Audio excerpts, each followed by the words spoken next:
आप सभी को सादर जय जिनेंद्र। आप देख रहे हैं आपका अपना लोकप्रिय यूट्यूब शांतिनाथ चैनल।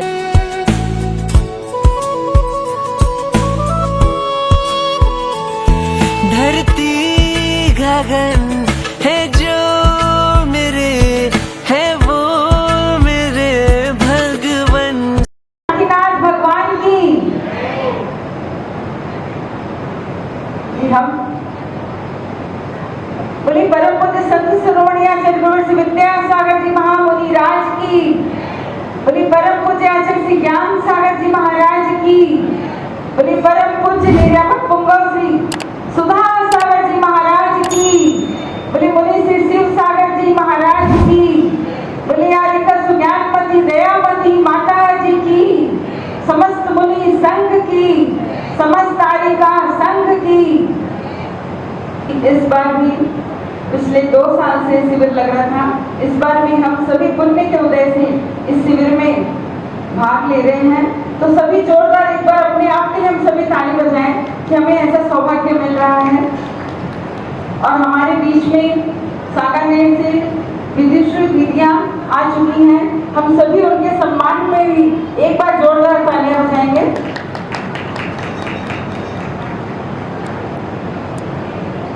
और यहाँ पे जिनवाणी की स्थापना होगी पहले और दीप प्रज्वलित। दो जिनवाणी जग मैया जन्म दुख मेट दो, जन्म दुख मेट दो, मरण दुख मेट दो, तू है जग की मैया जन्म दुख मेट दो। बोले द्वादशांग जिनवाणी माता की।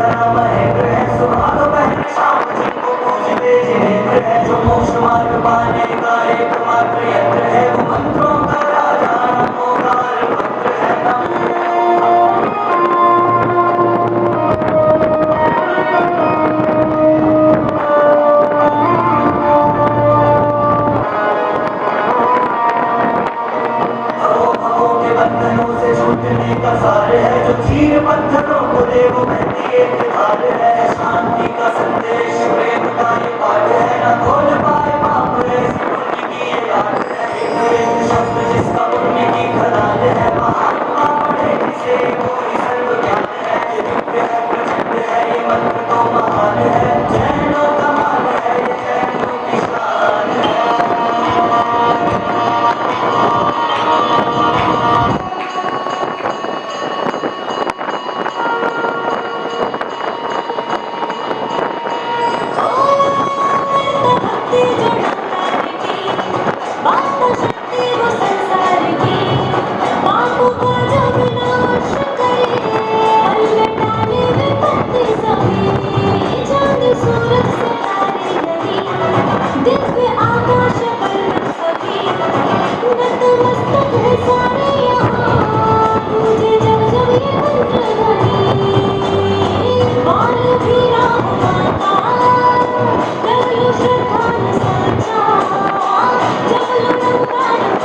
है, अभिनंदन करते हैं हम सब।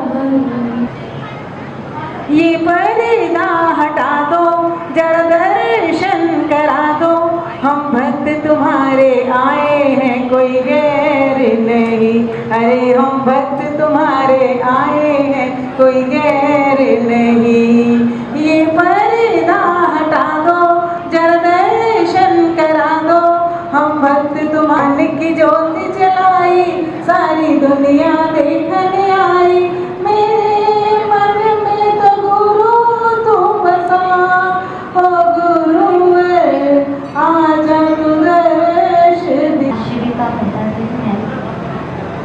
पहले दिन का ये जो शुभ अवसर है, उस शुभ अवसर को शुभ दर्शनों से प्रारंभ करेंगे। श्री शांतिनाथ भगवान के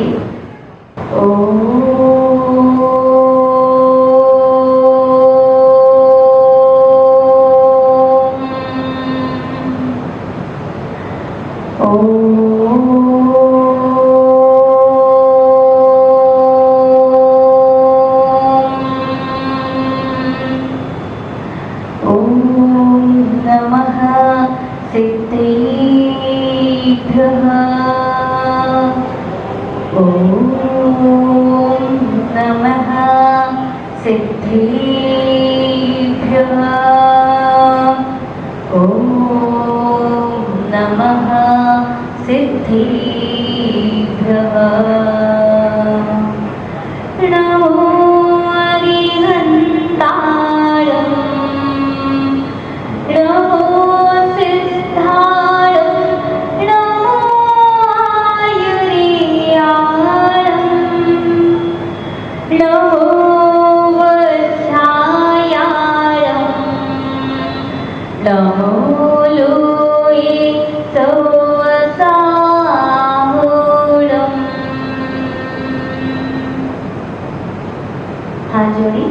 इतनी शक्ति हमें देना दाता, मन का विश्वास कमजोर होना। इतनी शक्ति हमें देना दाता, मन का विश्वास कमजोर होना। हम चले एक रास्ते पर, हमसे भूल कर भी कोई भूल होना। इतनी शक्ति हमें देना दाता, मन का विश्वास कमजोर होना। दूर ज्ञान के हो अंधेरे, तू हमें ज्ञान की रोशनी दे। दूर ज्ञान के हो अंधेरे, तू हमें ज्ञान की रोशनी दे। हर बुराई से बचते रहे हम, जितनी भी दे भरी जिंदगी में। बैर होना इशिता किसी से, भावना मन में बदले की होना। हम चले एक रास्ते पे, हमसे भूल कर भी कोई भूल हो। देवी का चरण श्री आदिनाथ भगवान की सूर्य नगर के मोलनाई स्टेट स्वार्थ 1008 श्री शांतिनाथ भगवान की संत श्रोमणी आचार्य गुरु शिक्षक विद्यासागर जी महामणिराज की मेरे नूतनाचार्य परंपराचार्य श्री समय सागर जी महामणिराज की आचार्य श्री ज्ञान सागर जी महामणिराज की उन्हीं को श्री सुधा सागर जी महामणिराज की आदिकर श्री 105 ज्ञान मणि माता जी की आदिकर श्री 105 दयामती माता जी की समस्त आर्य का संघ की समस्त मुनि संघ की अच्छा, आप सभी का छैठाला जी का स्वाध्याय चलता है। आप स्वाध्याय कर रहे थे, उन 10 दिनों में आपकी मेंटलिटी प्योर होगी, एकदम पवित्र, क्योंकि आपके सामने एक पढ़ाने वाले टीचर, आपके सामने एक दीदी थी जो आपको पढ़ाती थी, प्रतिदिन आपको समझाती थी कि छैठाला में क्या है, क्या पंडित दौलत राम जी कह रहे हैं। अच्छा, उसके बाद की बात करते हैं। 10 दिन बाद ऐसा कौन सौभाग्यशाली है या कौन पुण्यशाली जीव है जिसने छैठाला ग्रंथ का स्वाध्याय जो है प्रतिदिन किया? कोई है यहाँ पे कि दीदी के जाने के बाद भी हम छैठाला को लेकर के बैठे और हमने सोचा कि एक बार देखते हैं 10 दिनों में दीदी ने क्या पढ़ाया? बहुत कम लोग होते हैं।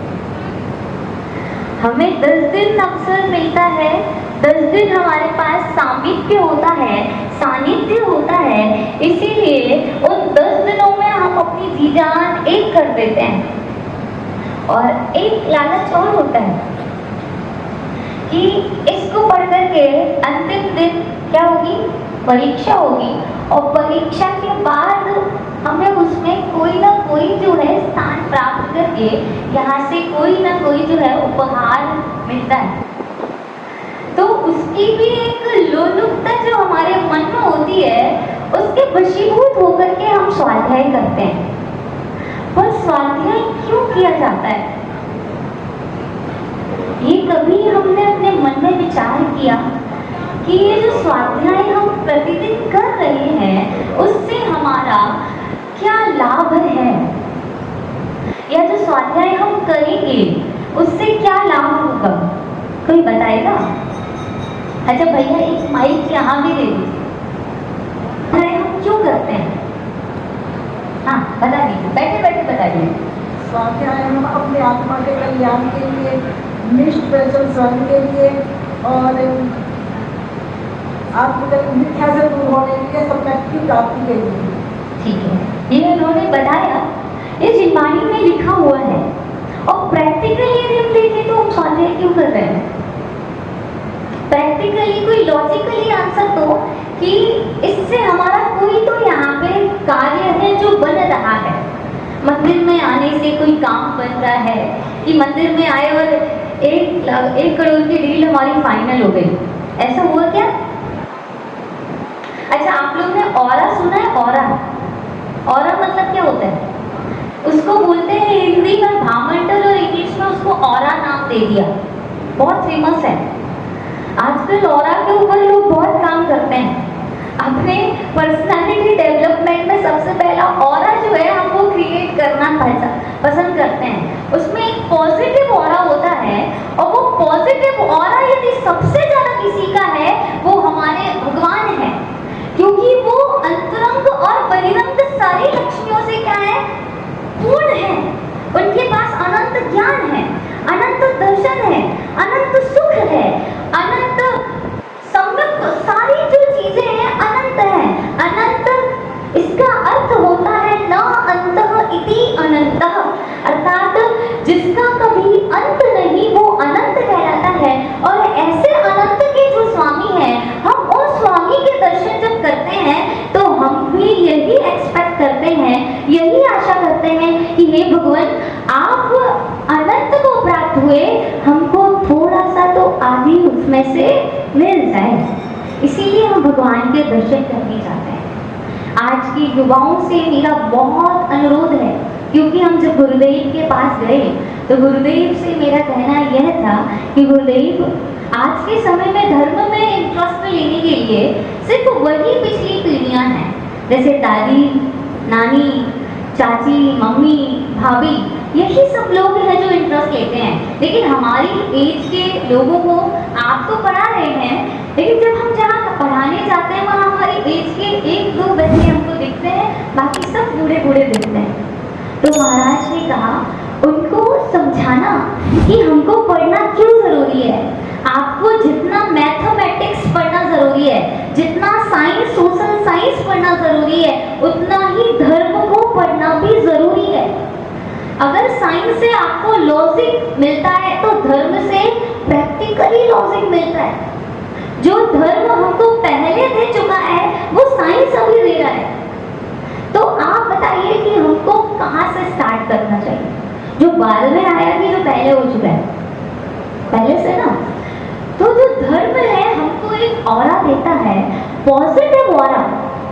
आज यदि मैंने, ये दीदी, ये हमारे संस्थान में पढ़ रहे जो भैया और दीदी लोग हैं, यदि हमने धर्म नहीं पढ़ा होता तो हम यहाँ बैठ कर के आपको नहीं पढ़ा रहे होते, या आप हमें इतने सम्मान के साथ इतने दूर से यहाँ नहीं बुलाते।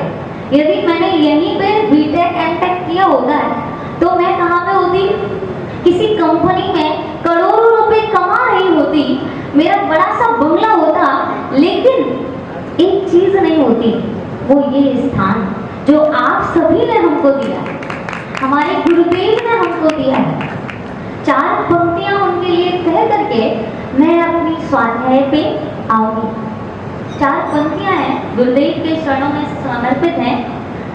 श्रोता बनकर श्रोताओं में बैठ गई थी मैं भूपर, मुझे उठाया हाथ पकड़ कर यहाँ बिठाया है ऊपर। श्रोता बनकर श्रोताओं में बैठ गई थी मैं भूपर, मुझे उठाया हाथ पकड़ कर यहाँ बिठाया है ऊपर। भवसागर से पार उतरने जिसने हमको किया श्रवण, ऐसे श्री विद्यासागर को मेरा शत शत बार नमन। मेरे गुरु सुधा सागर को मेरा सत सत बार नमन।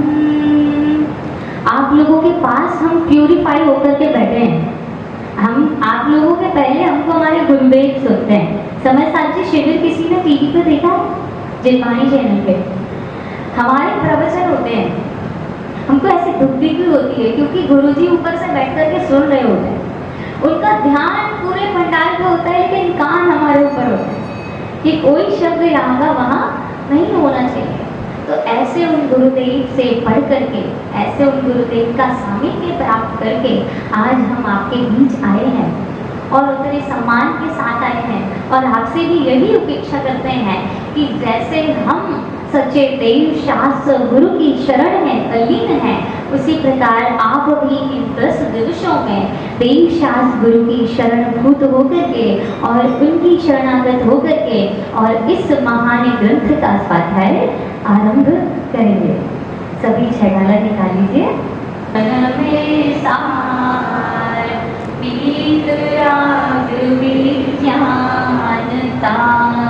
शिव स्वरूप शिवकार, नमः त्रियोग सहारी के।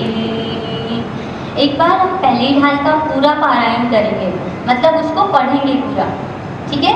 फिर उसका थोड़ा सा रिवीजन करके दूसरी ढाल चालू करेंगे। चलिए पढ़िए। जे त्रिभुवन में जीव अनंत, सुख चाहे दुख ते भयवंत।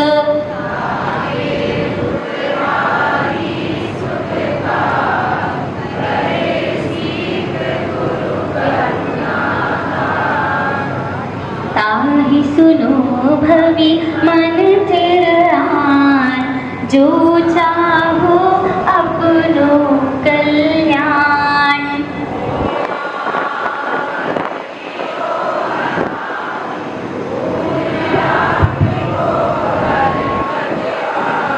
तास भ्रमण की है बहु कथा, पै कछु कहूँ कही दुनिया का। अनंत विबोध मना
सीमर तरुदल जुत असि पत्र असि ज्यों देह विदारी तत्र समान लोह गली जाए ऐसी शीत उष्णता थाए।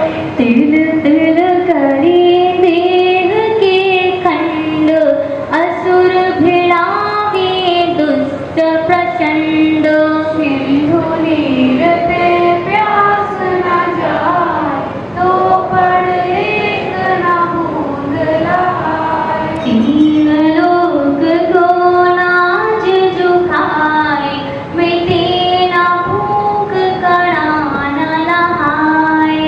ये दुख बहु सागर लो सहे कर्म जोग ते नर गति रहे। जननी उदर वस्यो नव मास अंग सकुच ते पाई त्रास। नित्य सत्य जे दुख पाए को तिनको कहत न आवे हो। बालपनि में ज्ञान न लयो तरुण समय तरुणी रत रयो। अर्थ मृतक सम बूढ़ापनो कैसे रूप लखे आपनो। कभी काम निर्जरा करी भवन त्रिक में सुरतन धरी। विषय चाहदान दयो मरत विलाप करत दुख सड़ो। जो विमान वासी हूँ थाय सम्यक दर्शन बिन दुख पाए। करते चैथावर तन धरे यो परिवर्तन पूरे करे। अच्छा, ये पहली रात हो गई। पहली रात किसने पढ़ाई थी?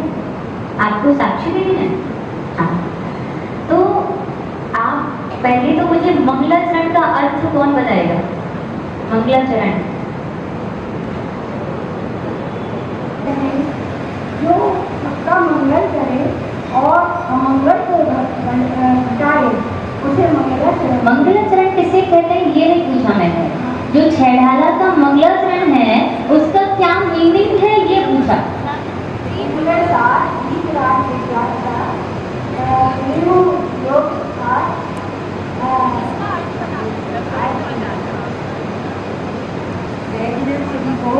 उसमें तुलसीराम जी केवल ज्ञान की महिमा का वर्णन करते हुए कहते हैं कि ये केवल राग देश से रहित है और ये तीनों भुवन में जो केवल ज्ञानी होते हैं, अरे भगवान होते हैं, उन्हें तीनों लोक का एक साथ दिखाई देता है।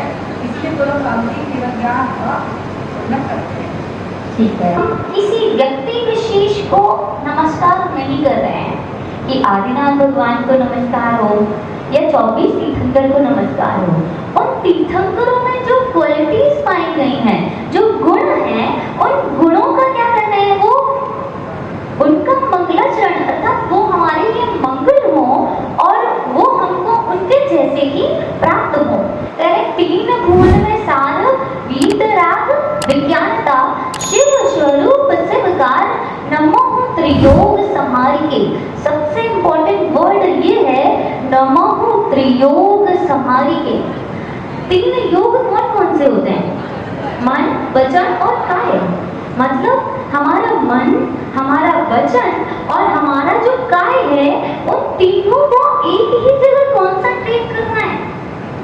ऐसा नहीं होना चाहिए कि क्लास तो छेड़ाला की चल रही है, मन में चल रहा है कि घर पे दूध रखा था, उसका गैस बंद किया कि नहीं किया, वो फैन ऑन रह गया। तो ये जो है मन की भी एक्टिविटी कहाँ होनी चाहिए? छेड़ाला के अंदर। हमारा काय कहाँ पे है?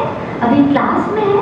वचन हमारे छेड़ाला के श्लोक बोल रहे हैं तो मन भी कहाँ होना चाहिए? उस श्लोक के अर्थ पे होना चाहिए कि अच्छा दीदी ने ऐसे पढ़ाया था। जब आप छेड़ाल पढ़ते हैं तो क्या आपके मन में अर्थ भी आता है? आप जब श्लोक पढ़ते हैं या दोहा पढ़ते हैं तो दोहा पढ़ते पढ़ते ऐसा आता है कि तुरंत ये वाली लाइन पे दीदी ने ये बोला था, होता है क्या? नहीं होता। क्यों? क्योंकि उसको पढ़े हुए 2 साल हो गए।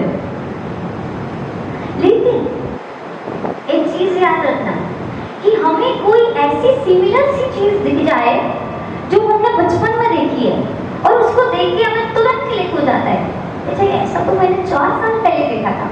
लेकिन ये धर्म में क्यों नहीं होता? होता है कि नहीं होता? जब हम कोई ऐसी चीज देखते हैं, चाहे हम अपना बचपन का दोस्त देख लें, चाहे हम किसी सहेली को देख लें, या हम कोई ऐसी बात करें, तब हमें ध्यान आता है अच्छा कॉलेज में ऐसा किया था, स्कूल में ऐसा किया था। तो वो 10-12 साल पुरानी बात याद है, वो गॉसिप हमको याद है। लेकिन छेड़ाना में जो मंगलाचरण है, मंगलाचरण तो दोनों साल पढ़ा है ना। पहली साल चलो ठीक है 2 साल हो गए, मंगलाचरण तो पिछले साल भी पढ़ाया था और उसके पिछले साल भी।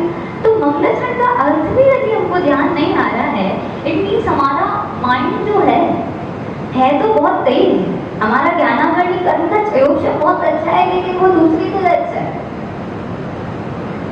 तो वो हमको तेज करने के लिए, वो हमें अच्छा करने के लिए क्या करना पड़ेगा?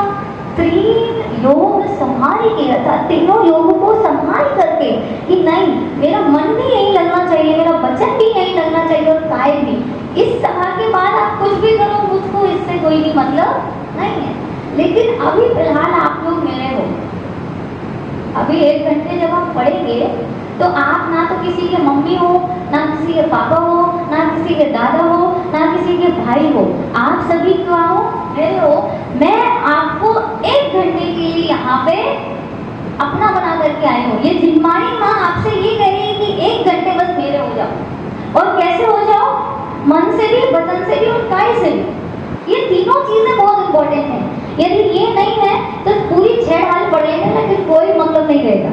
आप रट भी लेगा लेकिन कोई भी मतलब नहीं रहेगा। जब तक हमारा मन यहाँ नहीं है, तब तक आप जिम्मानी को सिर्फ देख रहे हैं, उसका स्वाध्याय नहीं कर रहे हैं। तो हमारे यहाँ जो भी लेखक हुए हैं, उन लेखकों में सबसे अच्छी क्वालिटी ये रही है कि उन्होंने किसी व्यक्ति विशेष को नमस्कार नहीं किया।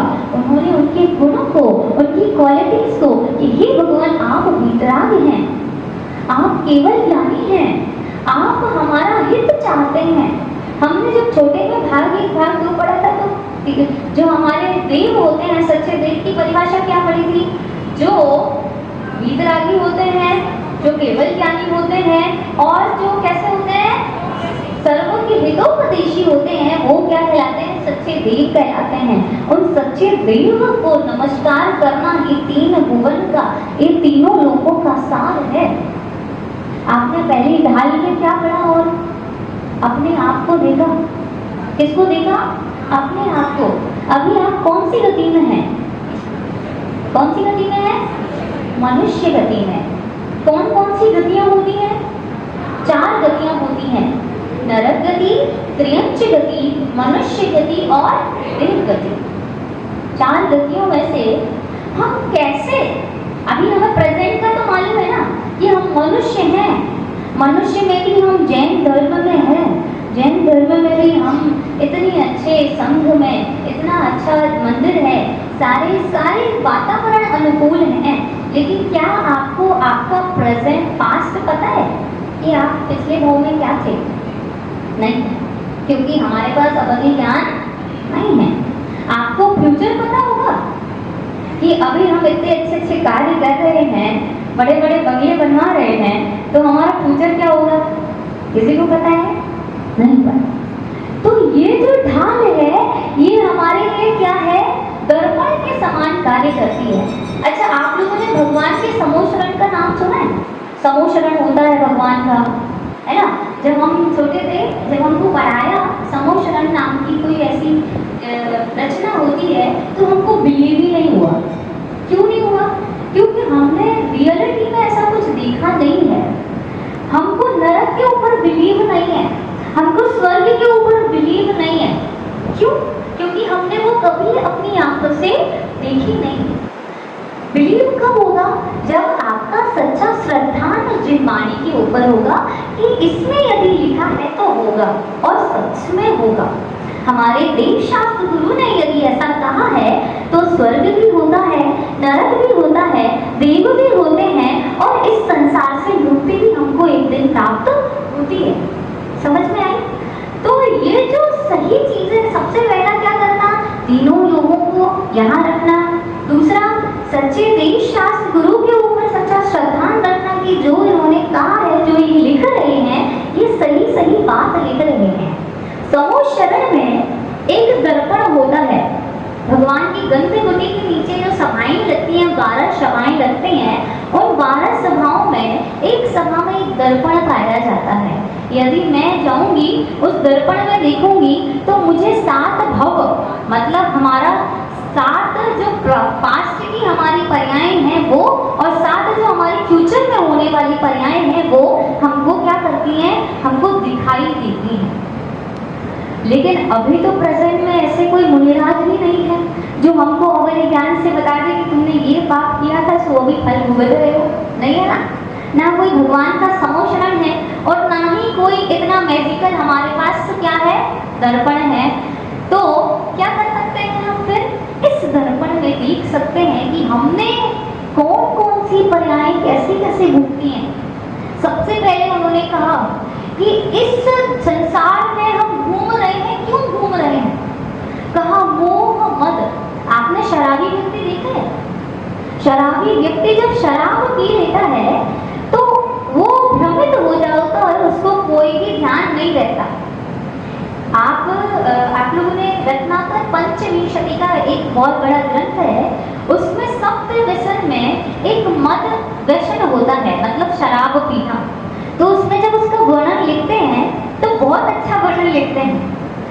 आचार्य श्री कहते हैं कि एक शराबी व्यक्ति जब नाली में शराब पीकर के पड़ा हुआ है और उसके मुख में एक कुत्ता क्या कर रहा है, लघु शंका कर रहा है, तो वो क्या कह रहा है, मधुरम मधुरम, अर्थात उसको वो कुत्ते का जो मूत्र है वह भी कैसा लग रहा है, बहुत स्वादिष्ट लग रहा है।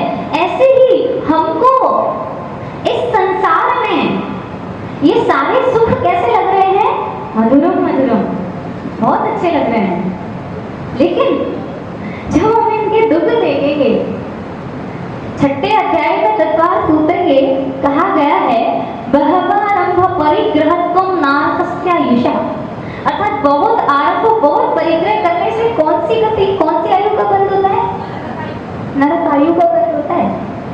तो हम अपना फ्यूचर डिसाइड कर लें, पता चल जाएगा ना। ये ग्रंथ ही है जो हमको दिखाते हैं कि हमको कहाँ जाना है। अब ये तो हमको पता है कि हमको कहाँ जाना है, कैसे जाना है, लेकिन उस गति में क्या दुख है, ये इस ढाल को पढ़ करके समझ में आता है। जब हम पहली ढाल पढ़ते हैं तो हमारे अंतरंग में एक चीख उठती है कि मैंने इतने दुख झेले, मैं ऐसी ऐसी गति में गया। छिपकली को देख के कितनी घिन आती है, लेकिन कभी हम भी छिपकली बने होंगे। उस कुत्ते को देख कर के घिन आती है जो नाली पड़ा हुआ है, लेकिन एक दिन हम भी वो कुत्ता बने होंगे। उस लट को देख करके घिन आती है, लेकिन कभी हम भी वो बने होंगे। उस पत्ते को, उस पेड़ को हम उठा करके उखाड़ के फेंक देते हैं, पत्ते तोड़ लेते हैं, फूल तोड़कर बालों में लगा लेते हैं। कभी ये फील किया कि हम भी वो फूल तो होंगे कभी ना कभी, कभी हम भी बने होंगे वनस्पति कायक जीव। 5 प्रकार के जीव होते हैं इस खाबू, पृथ्वी कायक, जल कायक, वायु कायक, अग्नि कायक, वनस्पति कायक। इन 5 में हम रह चुके हैं, क्योंकि ये जीव जो है अनादि से है और अनादि अनंत काल तक रहेगा। इसका ना तो जन्म होता है ना मरण होता है, बस ट्रांसफॉर्म होता रहता है। समझ में आया? जैसे हमारा जॉब जब लग जाए गवर्नमेंट में, तो हमारी जॉब कभी खत्म नहीं होती। गवर्नमेंट जॉब की एक क्वालिटी है कि उसको है ना कोई बिना कोई कारण के उसको हटा नहीं सकता, लेकिन उसका क्या होता है, ट्रांसफर होता रहता है। हर 2-4 साल बाद वहाँ पटक देंगे, फिर किसी देश में पटक देंगे, फिर किसी ऐसे शहर में पटक देंगे जो हम जानेंगे ही। तो ऐसे ही ये हमारे कर्म जो है हमको ला करके कहाँ पटक कभी त्रियंच गति में पटक देंगे, कभी मनुष्य गति में पटक देंगे, कभी देव बना देंगे। और उनके जो दुख होते हैं हमने पढ़ी है, कहा छेदा न भेदा न भूख प्यास भार वहन हिम आतप प्यास। सोचो वो गाय, हमको जब ठंड लगती है तो हम अपने लिए डल्लब के गद्दे पे इतना मोटा कंबल ओढ़ करके सोते हैं, और वो गाय तो कपड़े भी नहीं पहनती, उसको कितनी ठंड लगती होगी। वो कौवा, वो तोते, वो जितने पंछी, वो जो जितने त्रियंच हैं, वो सारे नग्न घूमते हैं, कोई कपड़े पहन के देखेंगे? अंबानी के कुत्ते की बात अलग है, उसके पुण्य कर्म तो होते हैं कि जहां हम जिस कार में बैठना अफोर्ड नहीं करते वो उसमें बैठ रहा है, उसका भी पुण्य है। तो ये पुण्य और पाप कैसे होते हैं? ये हमारे कर्म डिसाइड करते हैं कि कौन से कर्म हमको पुण्य करना दिला रहे हैं और कौन से कर्म हमको पाप दिला रहे हैं। और जब ये बुद्धि हमारे पास आ जाती है तब जाकर के हम अपनी बुद्धि और विवेक से वो कर्म करते हैं जो हमको सही राह पे ले जाते हैं। तीर्थंकर भी एक कर्म प्रकृति होती है, समझ में आ रहा है कि जैसे मनुष्य गति होती है, जैसे नरक गति होती है, जैसे ही त्रियंच गति होती है, वैसे ही एक तीर्थंकर की गति भी होती है। तीर्थंकर नाम कर्म का बंध होता है। आप हम सब में से ही एक तीर्थंकर होगा। सोचो वो तीर्थंकर ऐसा क्या करते हैं कि सब उनके सामने बिल्कुल पीछे ही पीछे, पीछे ही पीछे। उनके साथ तो हम नॉर्मली खेल भी नहीं सकते। उनके साथ खेलने के लिए ऊपर से लोग आते हैं, उनको देखने के लिए, उनको खिलाने के लिए लोग आते हैं इतने ऊपर से, देव देवियां। कितना पुण्य होगा हम में से ही है ना। ऐसा तो है नहीं कि ऐसे ही क्लास में सभी कैटेगरी के लोग पढ़ते हैं कि नहीं पढ़ते हैं, लेकिन फर्स्ट सेकंड रैंक उन्हीं में से लगती है कि नहीं लगती है। तो लोग तो हमारे बीच के ही हैं, बस उनका जो पर्सपेक्टिव है सोचने का, उनका जो तरीका है वो थोड़ा सा डिफरेंस है। मुनिराज और आरिका भी हम ही में से है कि नहीं है? महिलाओं में से आरिका ही बनती है, पुरुषों में से मुनिराज बनते हैं। बस उनका पर्सपेक्टिव अलग हो जाता है, सोचने का तरीका अलग हो जाता है कि नहीं वो संसार को किस तरीके से देखते हैं और हम संसार को किस तरीके से देखते हैं। वो जिस तरीके से संसार को देख रहे हैं उससे वो जाकर के एक दिन मुक्त हो जाएंगे, और हम जिस तरीके से संसार के दुख को सोच रहे हैं, फील कर रहे हैं, उससे हम इस संसार में भी डोलते रहेंगे। तो पहली दाल में आपने क्या जाना कि सबसे पहले हमको एक ऐसी पर्याय प्राप्त होती है जिसको कहते हैं निगोध पर्याय। अपन एक श्वास लेते हैं, कैसे लेते हैं? एक सांस, है ना? ये एक सांस नहीं है, ये एक श्वासोच्छ्वास है। श्वास मतलब सिर्फ लेना और उच्छ्वास मतलब छोड़ना। तो यहाँ पे लिखा एक श्वास में 8-10 बार, अर्थात जितने में हम एक सांस ले रहे हैं, सिर्फ ले रहे हैं, छोड़ नहीं रहे हैं, उतने में एक जीव कितने बार मर लेता है? 18 बार जन्म करता है और 18 बार हरण कर लेता है। अब इसको यूं ही समझना, किले की रबड़ होती है ना, किले देखा, किले को ऐसे ऐसे कर दो फिर भी उसको कोई भी चीज फील नहीं होती। क्यों नहीं होती?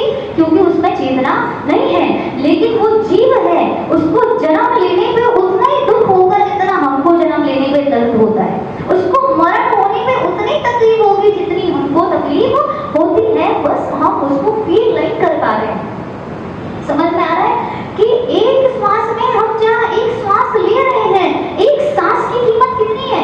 एक व्यक्ति 18 बार जन्म लिया और मरण हो गया। सोचो कभी हमने भी ऐसे किया होगा। बड़ी मुश्किल से हमको क्या मिला? त्रियंच पर्याय मिली। त्रियंच में भी हम क्या हुए? पृथ्वी का एक, जल का एक, वायु का एक, अग्नि का एक, वनस्पति का एक, हजारों साल तक एक बड़े पेड़ बनकर के खड़े रहे। आपको एक घंटा खड़ा कर दिया जाए कि आज छेडाला का जो स्वाध्याय है आप सभी लोग खड़े होकर के करेंगे। अच्छा ये बताइए कि खड़े होकर के कौन ध्यान से सुन पाएगा?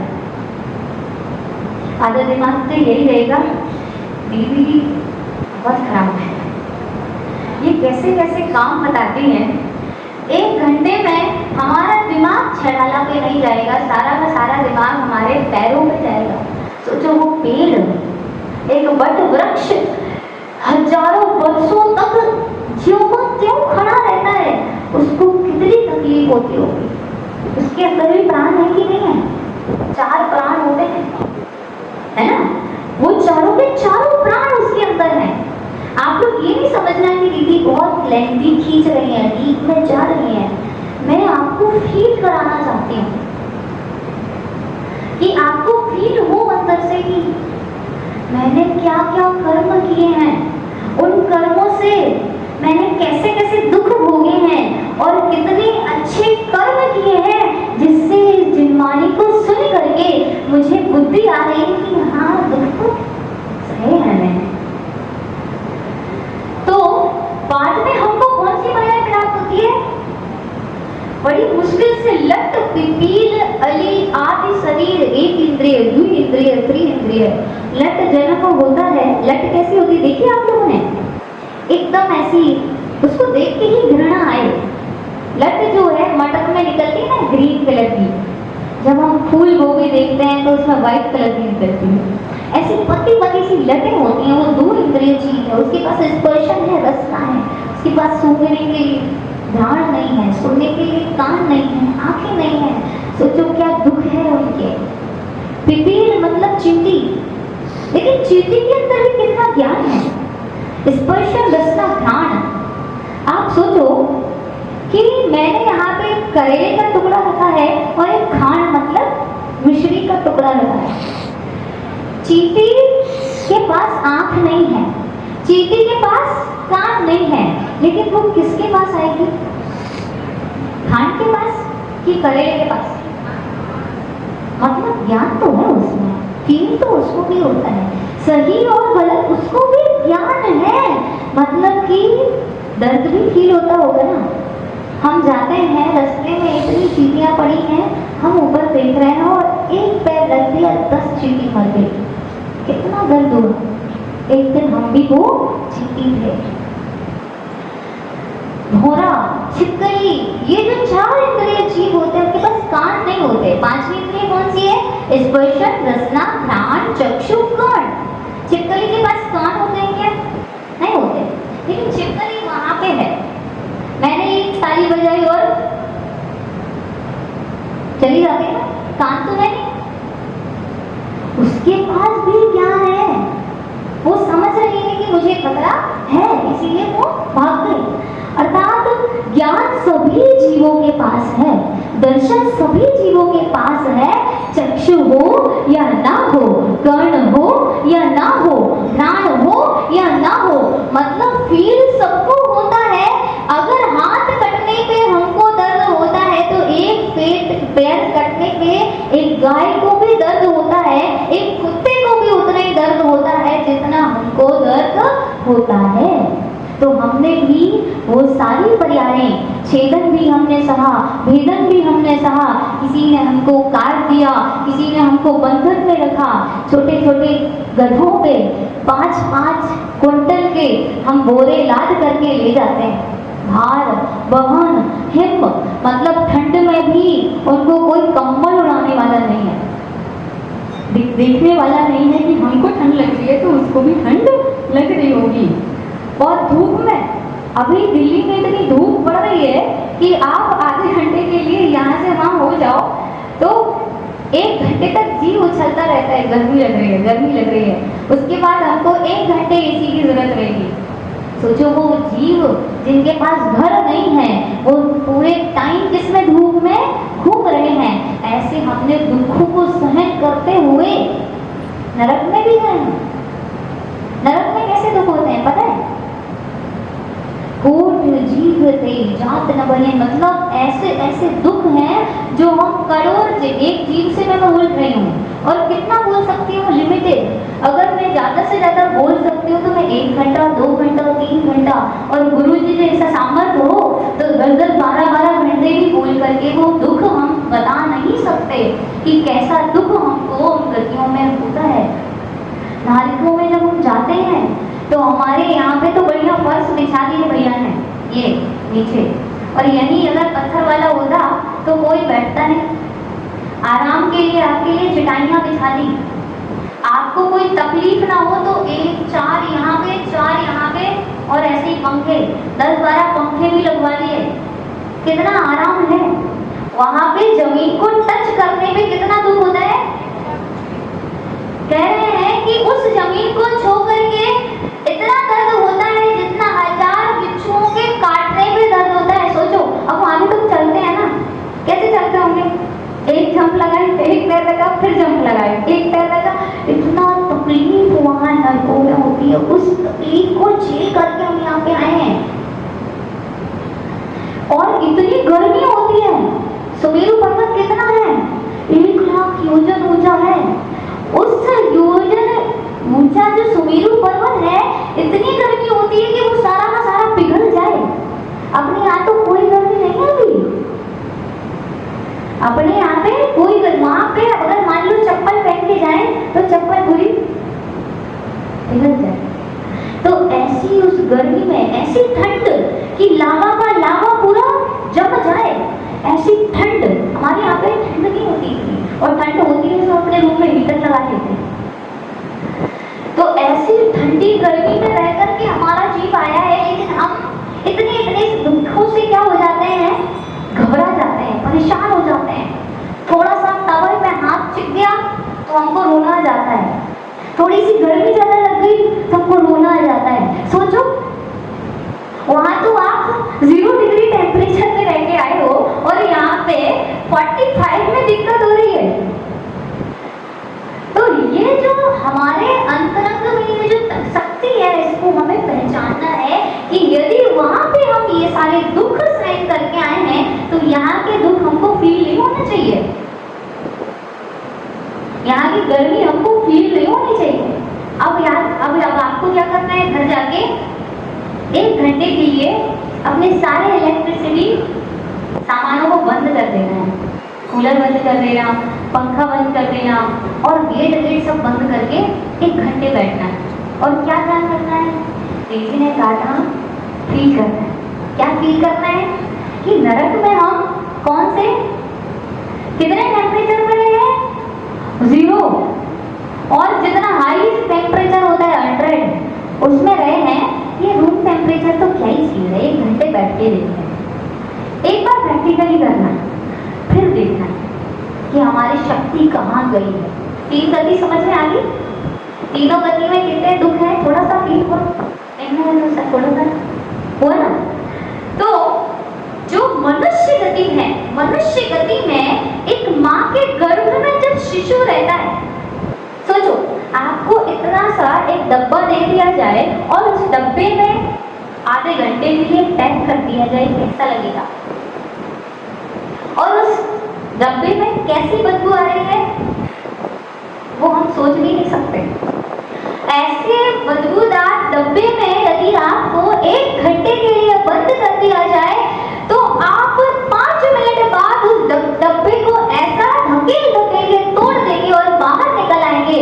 लेकिन वो शिशु हमारा ही जीव है, 9 महीने तक माँ के कोख में रहता है। खून, पीप, ये सारी चीजें उसमें रहती है, उसमें वो सिकुड़ता हुआ दुख को फील करता हुआ वहां से जब निकलता है तो भी उसको बहुत तकलीफ होती है। जब छोटा होता है तो छोटे बच्चे को हम जैसा बोलते हैं वैसा बोलता है। अपन ने कहा ये मम्मी है। अच्छा मान लो छोटे बच्चे को उसकी माँ के अलावा दूसरी माँ दिखाकर बोला जाए ये तुम्हारी माँ है, तो क्या वो बता देगा कि सही माँ कौन सी है? नहीं ना, क्योंकि जान ही रही है।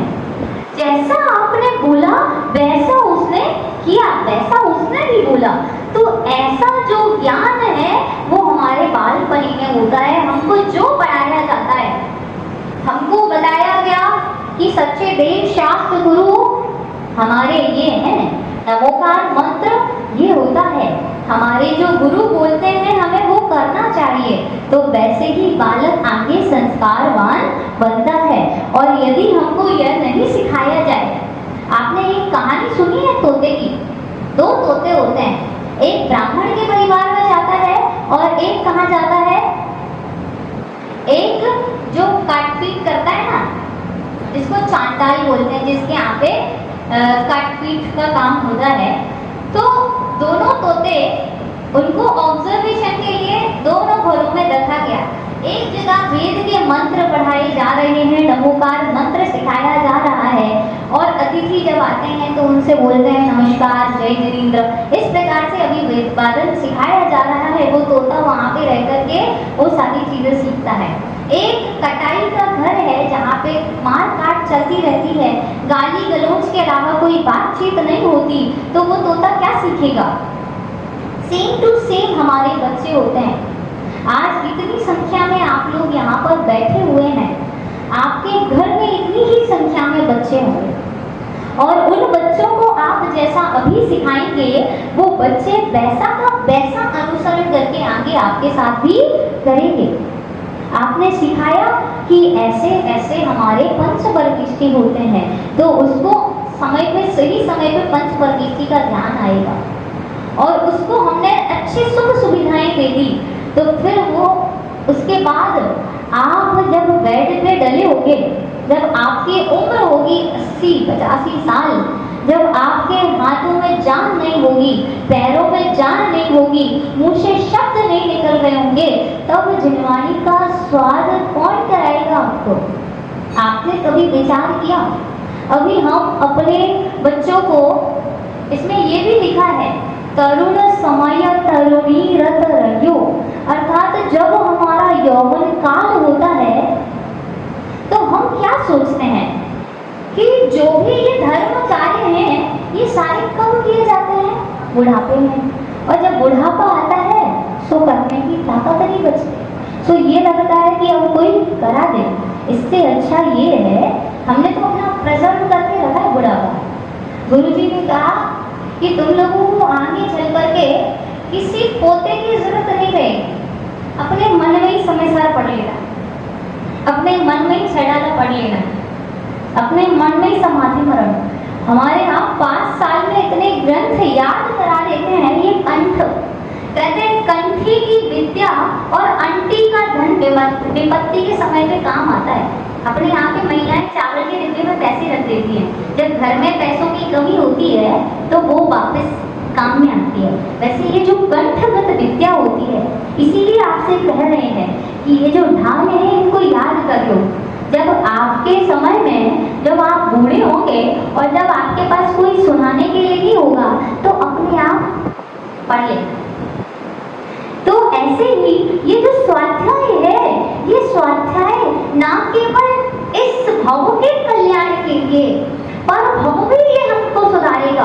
अगले भव में हम वो लट पिपील अली आदि ये कुछ नहीं बनेंगे, भैंस गाय नहीं बनेंगे, क्योंकि आपको भी पता है कि पंचम काल चल रहा है। अच्छा, काल की जानकारी है आपको? 6 काल होते हैं। 6 कालों में से अभी हमारा पंचम काल है, जिसको बोलते हैं दुखमा काल, और एक छठा काल आएगा, उसको बोलेंगे दुखमा काल। अच्छा, अभी अपने यहाँ पे ये पोजीशन है कि चलो ठीक है, हमारे पास देव, शास्त्र और गुरु तीनों का सानिध्य है, हमको ये बताने वाले हैं कि हमको क्या सही करना है और क्या गलत करना है। ये हमारे पास ये विवेक देने वाले, ये जो मेंटलिटी सेट कराने वाले अभी हमारे पास हैं। लेकिन जब छठा काल आएगा तो छठे काल में कोई किसी का नहीं, वहाँ पे भोजन के लिए माँ बेटे से लड़ेगी, एक दूसरे को मारेंगे पीटेंगे, और सिर्फ अधर्म ही अधर्म।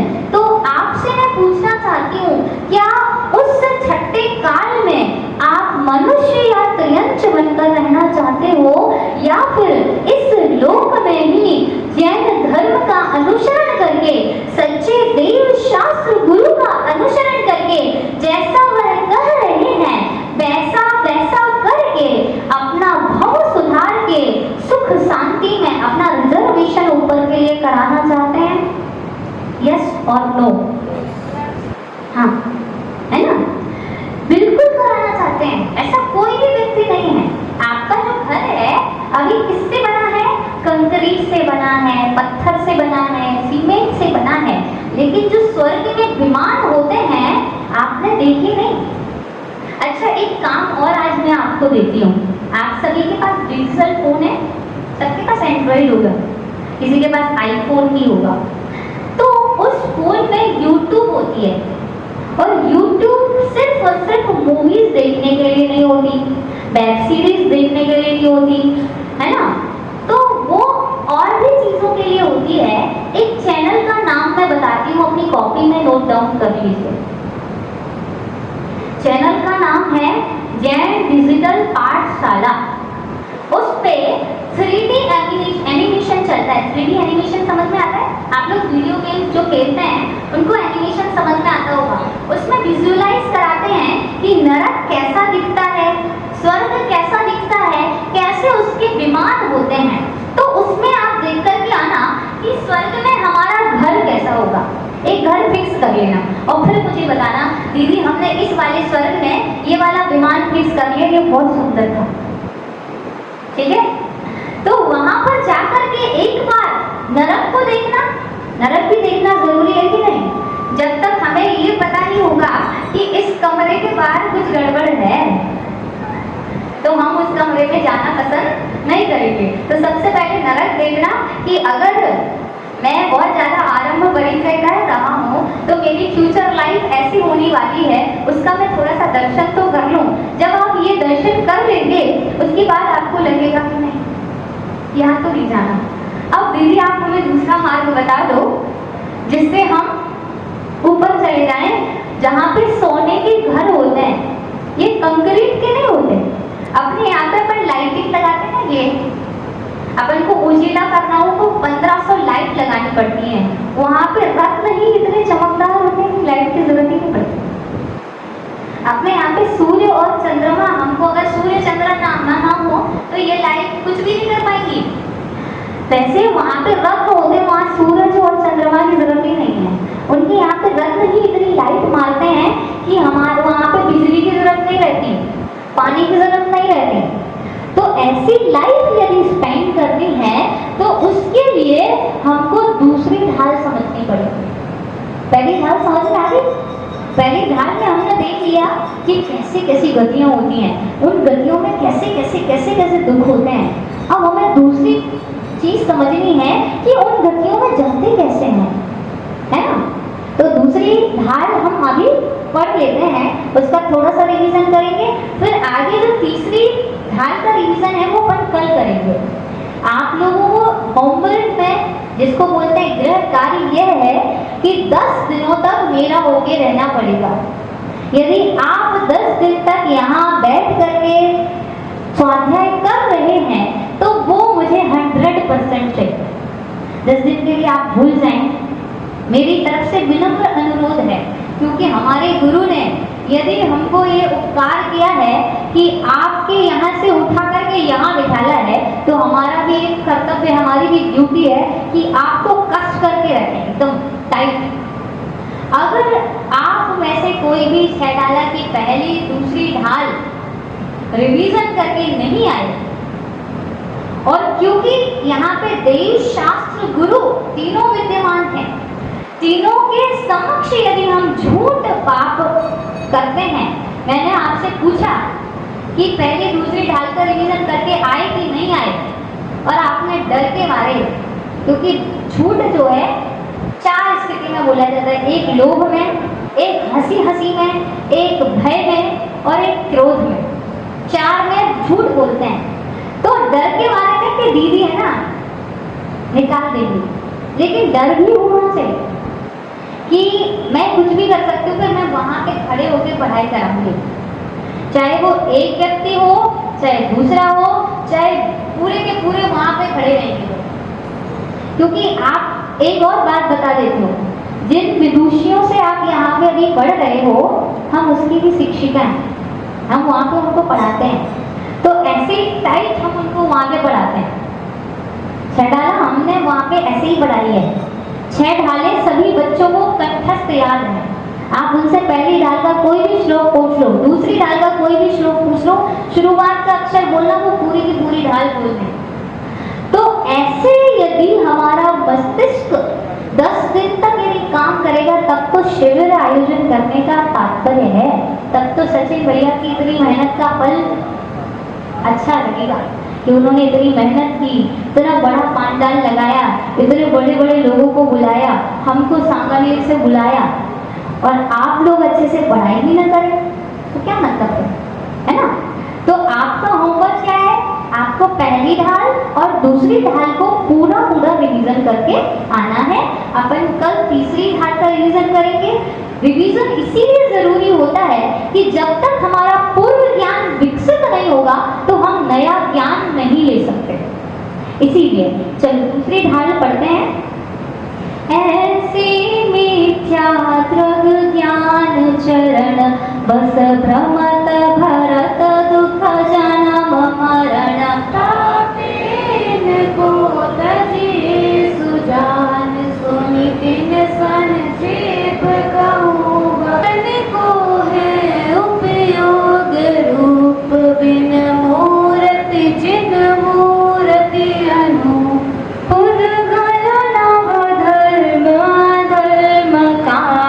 इन ते न्यारी है जीव चाल को न जान विपरीत मान करी करे देह में निज पहचान।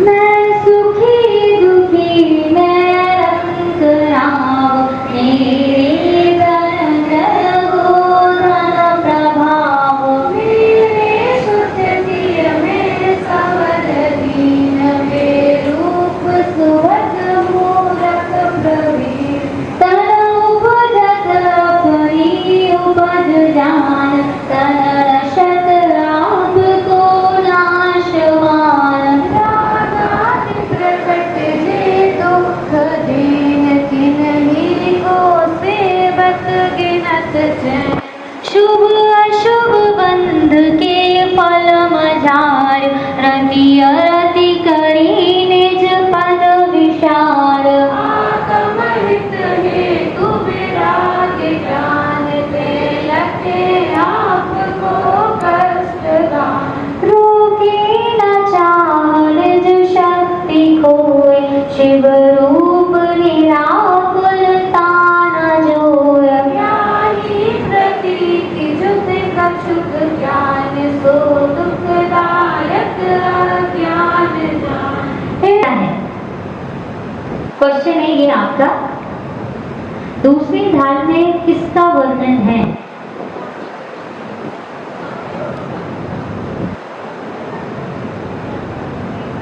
कोई पीछे?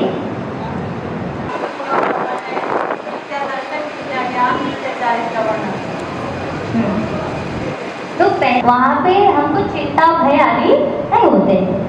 तो चारों गतियों के दुखों को जानने के बाद उनका कारण, उनका रीजन बहुत इम्पोर्टेंट है। हमको पता हो कि ये काम करने से हमको ये फल मिलेगा तो कि हम वो काम करेंगे नहीं करेंगे। तो वैसे ही यदि हमको एक बार जानकारी लग जाए कि अगर हम ऐसे गंदे काम करेंगे तो हमको उसका फल ये मिलेगा। जैसे बच्चे को पता होता है कि यदि मान लो मैंने फूटी से उठा करके रसगुल्ला खा लिया और मम्मी को पता चल गया तो हमारे घर पे 2 रसगुल्ले मिल जाएंगे। तो वैसे ही यदि हम भोले भाले जीवों को ये पता चल जाए, अच्छा हमको रियलाइज तो करा दिया, फील भी करा दिया, ओ कितने दुख हैं, त्रियंच गति में इतने दुख हैं, नरक गति में इतने दुख हैं कि अगर हमको भूख लगे तो 3 लोग को नाज दुखाए मिटे न भूख कड़ा नादा है कि यदि हमको इकट्ठा कर दिया जाए, देव गति में जितना सामान है उठा कर ले आओ, मनुष्य गति में जितना अनाज है वो सब ला करके एक नारगी को बिठा देना और उसको कहना कि अब तुम खा लो, वो पूरा अनाज खा जाएगा, उसकी भूख नहीं मिटेगी। लेकिन दुख इतना है कि वहाँ पे वो अनाज भी नहीं मिलता, उसको वो अनाज भी नहीं मिलता, उसको क्या खानी पड़ती है? मिट्टी खानी पड़ती है। और पता है नरक की मिट्टी कैसी होती है? आपने कभी इसको पता है? हम जब कर्णादियों भाग 3rd पढ़ रहे थे, तीसरा, तो उसमें एक क्वेश्चन आया, एक प्रश्न आया कि नरक की मिट्टी कैसी होती है। तो वहाँ पे वर्णन आया था कि यदि हम पहले नरक की मिट्टी को ला करके, एक मुट्ठी मिट्टी ला करके और हम जम्बू द्वीप में ला करके करके रख दे तो वहाँ के 4 कोस के जीव उसको सूंघ करके मर जाएंगे। इतनी बदबूदार वहाँ की मिट्टी होती है, वो उसको खा करके काम चलाते हैं, क्योंकि 3 लोगों को ना जो खाए मिटे ना भूख। जितने सागर हैं अभी तक तो हमने, आप लोगों ने ओशंस पढ़े ना, आप लोगों ने सबने जो मतलब भूगोल पढ़ी होगी, जो साइंस वाली दी है, अपनी वाली नहीं बोल रही, जैन भूगोल की बात नहीं कर रहे हैं, जो आपके यहाँ पे भूगोल है जिसको जियोग्राफी कहते हैं, यही बोलते हैं। तो उसमें बहुत सारे सागर आते हैं, प्रशांत महासागर, हिंद महासागर, संस्कृत इंग्लिश में उसको ओशंस बोलते हैं। आप लोगों ने बहुत सारे ओशन पढ़े होंगे। उन सागरों का जल भी इकट्ठा करके उसको पिला दिया जाए नारगी को, तो भी उसको प्यास नहीं बुझेगी, फिर भी उसको पानी नहीं मिलता। वहाँ पे नदियाँ बहती हैं, लेकिन कैसी बहती हैं? खून और पीत की, जिसको बैतरणी नदी बोलते हैं। ऐसी नदी जिसमें खून बह रहा है, हमको देख के ही घृणापन आ जाए, घृणा आ जाए, लेकिन उस नदी का पानी पी करके वो अपनी प्यास और भूख को मिटाते हैं। तो ऐसे दुखों को बता करके अब पंडित दौलत राम जी कहते हैं कि अब इसको थोड़ा तो ज्ञान आ गया होगा कि इन दुखों में तो हमको नहीं जाना। तो अब उनका रीजन बताते हैं कि इन दुखों का कारण क्या है। तो दूसरी ढाल लिखी, एक सीक्वेंस मुझे बड़ा अच्छा लगा। मैंने सबसे पहला ग्रंथ अपने जीवन में यदि कोई पढ़ा है तो वो छैडाला। हमारे यहाँ पे सबसे पहले छैडाला पढ़ाई जाती है। तो छैडाला में इसका जो विजुअलाइजेशन है, मतलब इसका जो सीक्वेंस उन्होंने बिठाया है, वो बहुत अच्छा बिठाया है। 6 ढाल होती है, आप लोगों को किसी ने दीदी लोगों ने बताया कि 6 ढालों में क्या वर्णन है? अच्छा, मैं बता देती हूँ। पहली ढाल जो है, इन्होंने पहली ढाल में इतना डराया एक जीव को कि तुम त्रियंच में ऐसे हो, मनुष्य में ऐसे हो, नरक में ऐसे हो, ऐसे दुख बता बता करके जब उस व्यक्ति को भर के बैठ गया, अब उसकी आंखों से आंसू निकल रहे हैं। भगवान, अब तो प्लीज हमको एक रास्ता बता दो, क्या कारण है इससे ये मिलते हैं? तो दूसरी ढाल को उन्होंने बताया कि इसका कारण क्या है कि हम इस संसार में भ्रमण कर रहे हैं। तो उन्होंने कहा मिथ्यात्व इसका कारण है। तीसरी ढाल में उन्होंने कहा यदि तुमको ये दुख नहीं झेलने हैं तो तुम भगवान की शरण में चले जाओ और 3 रत्न उनसे ले लो। कौन कौन से ले लो? सम्यक दर्शन, सम्यक ज्ञान और सम्यक चारित्र। तीसरी ढाल में जो सम्यक दर्शन का वर्णन है, वैसा सेम हमको शाक्ताचार्य की, रत्नकर्णक शाक्ताचार्य जी नाम सुना है? रत्नकर्णक शाक्ताचार्य जी में 41 लोगों के अंदर पूरा सम्यक दर्शन ही सम्यक दर्शन है। वो पूरा सम्यक दर्शन वहाँ पे संस्कृत में, यहाँ हिंदी में उनको पूरी तरीके से बता दिया कि सम्यक दर्शन क्या है। चौथी ढाल जब हम पढ़ेंगे तो उसमें हम क्या पढ़ेंगे? सम्यक ज्ञान क्या है। और सम्यक ज्ञान के बाद जब व्यक्ति को सम्यक दर्शन और सम्यक ज्ञान हो जाए तो उस ज्ञान का उपयोग करके चारित्र को धारण करना चाहिए। और वो चारित्र भी कितने प्रकार का होता है? 2 टाइप्स ऑफ चारित्र होता है। एक टाइप होता है सकल चारित्र और एक होता है विकल चारित्र, जिसको बोलते हैं एक देश चारित्र और एक सकल देश चारित्र। क्योंकि हम घर में रहने वाले जीव हैं, हमको हमारे बच्चों का ध्यान रखना है, हमारे मम्मी पापा हैं, हमारे घर में सब लोग हैं, तो हम उनको छोड़ने की हिम्मत तो नहीं रख सकते। सभी लोग नहीं छोड़ सकते ना घर। यदि मैं भी कह दूँ, यदि कोई भगवान भी आकर के बोल दे, भगवान की भी दिव्य देशना थे और उन्होंने बोल दिया कि आज मेरा ये आदेश है कि सब अपना घर छोड़ देंगे। भगवान ठीक है, आप बहुत अच्छे हैं, हम आपको छोड़ देते हैं, घर नहीं छोड़ पाएंगे, है ना? ये है। तो वैसे ही सभी जीव अपने इस मोह को नहीं छोड़ सकते, इसीलिए भगवान आचार्यों ने और हमारे भगवान ने हमको दूसरा रास्ता भी दिया कि चलो भाई घूम फिर के भूल भुलैया में घूम के कहीं ना कहीं तो वो रास्ते पे लगी जाओगे। तो एक देश चारित्र उसका और सम्यक ज्ञान का वर्णन कौन सी ढाल में है? चौथी ढाल में है। जब जीव एक देश चारित्र धारण कर लेता है तो 12 भावना सबने पढ़ी है कि नहीं पढ़ी है? 12 भावनाओं के नाम पता है किसी को? पढ़े? 12 भावना पढ़ी सबने, लेकिन नाम किसी को नहीं पता। 12 भावनाओं का चिंतन 5वीं ढाल में दिया हुआ कि वो 12 भावनाएं क्या होती हैं। और ये जो 5वीं ढाल की 12 भावना का चिंतन है, आप वो बड़ी बड़ी पढ़ लेते हैं ना, वो समझ में इसमें इतना सुंदर वर्णन है।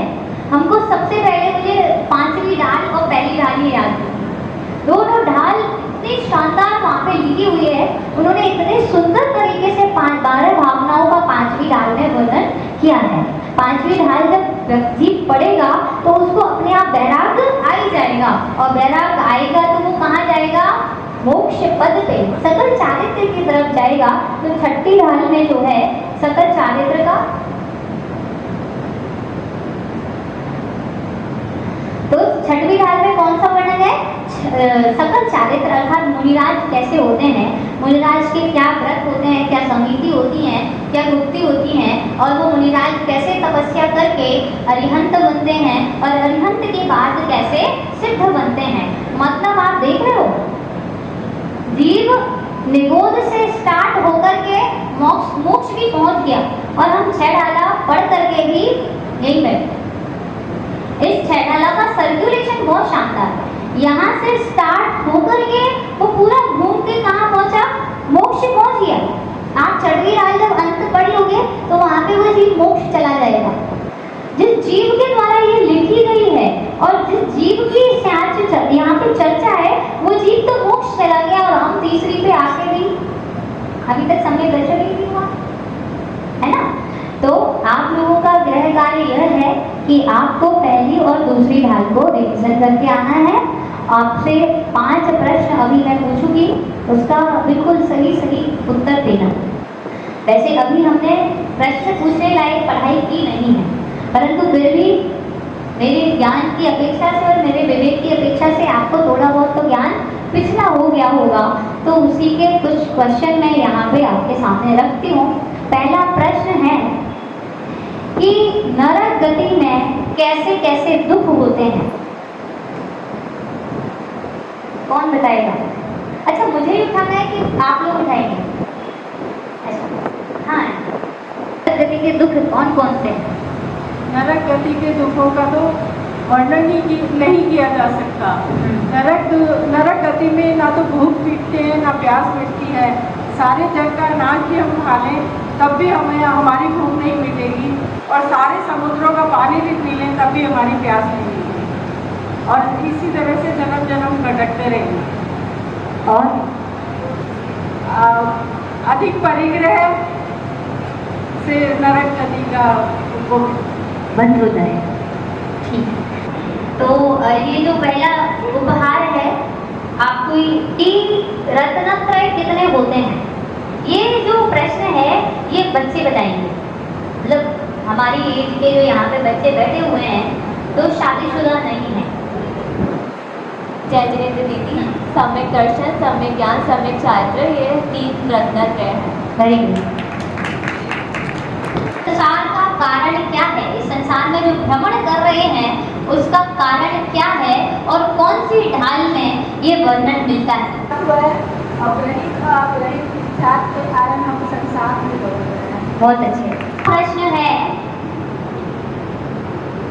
4 गतियों में सर्वश्रेष्ठ गति कौन सी है? सबसे श्रेष्ठ गति मनुष्य गति है, क्योंकि मनुष्य गति से ही मोक्ष प्राप्त कर सकता है कोई भी व्यक्ति, इसलिए मनुष्य गति सबसे श्रेष्ठ मानी गई।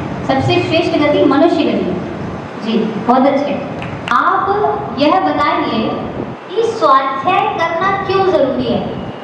हम स्वाध्याय करेंगे कि नहीं करेंगे?